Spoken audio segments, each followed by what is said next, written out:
The Obsolete University: How Education Failed the Real World. For over 45 years, I've warned that the education system, celebrated as the cornerstone of progress, is fundamentally broken. Back then, I was labeled anti-education. But my criticism was never about learning. It was about a rigid, disconnected, and archaic system that produces graduates with paper degrees and no real-world value. Today, that uncomfortable truth is no longer fringe. The cracks are visible. Society is finally waking up to a reality long ignored. Our education systems are factories of unemployability, churning out degrees in fields no one is hiring for. We were taught the supply and demand curves in Economics 101, yet ironically, we never applied them to education itself. The world does not need more political theorists, philosophers, or economic historians. It needs cybersecurity experts, renewable energy engineers, AI programmers, and hands-on technical workers, plumbers, electricians, solar panel installers, data center technicians. These are the people who keep society functioning. But try telling that to a university board clinging to 19th century ideals. The diploma trap. The reality is harsh. Unless you're pursuing medicine, engineering, or hard sciences, university has become an expensive illusion of upward mobility. The promise that any degree is a good degree is not just outdated, it's dangerous. It traps young people in debt and leaves them ill-equipped for the real world. I studied economics at the Sorbonne, a prestigious institution, no doubt. But I can say, without hesitation, that I never once used the academic theories I learned there in my actual career. What shaped me, what gave me real-world insight, was not the classroom, but the time I spent watching my father in business meetings, listening to his negotiations, seeing how trust is built and decisions are made under pressure. The real value is in skills, not schools. I've spent the last 35+ years in the IT world, where the real metric of value is not a diploma, but what you can do. Even a computer science degree, once considered a golden ticket, is no longer enough.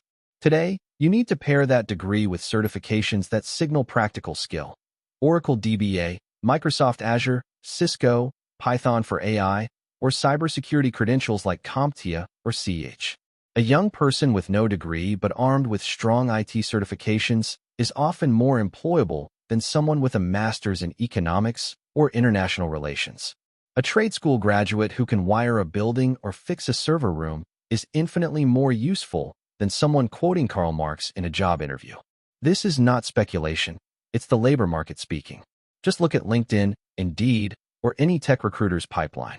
The highest demand isn't for thinkers, it's for doers. The global shift in demand. The demand curve has evolved. In the 20th century, economies needed white-collar professionals for an industrial bureaucracy. But in the 21st century, the world runs on code, energy, logistics, and maintenance. Smart cities need sensors, servers, and technicians. Green economies need solar engineers and battery technicians. AI-driven businesses need prompt engineers and model trainers. We are no longer in an era where abstract degrees suffice.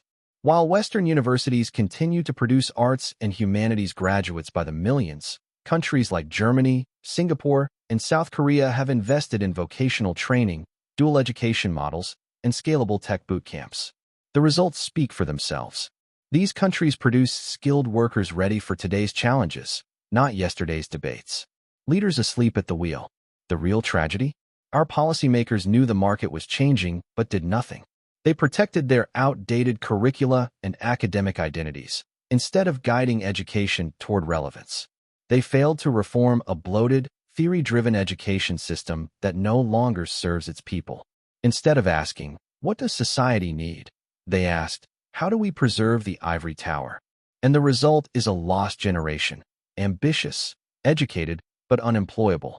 AI, a mirror, not a monster.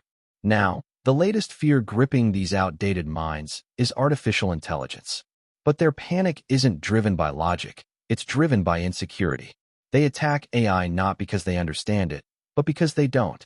They fear being replaced not because AI is evil, but because they themselves have become redundant.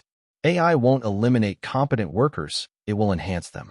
It will give even the moderately skilled access to high-level productivity, leveling the playing field. AI is the calculator to today's workforce. Those who embrace it will thrive.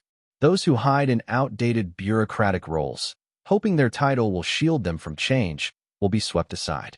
Conclusion: stop worshiping the degree. We must stop worshiping the university degree as the sole path to success. We must instead promote skills, adaptability, and relevance. Education must serve life, not the other way around.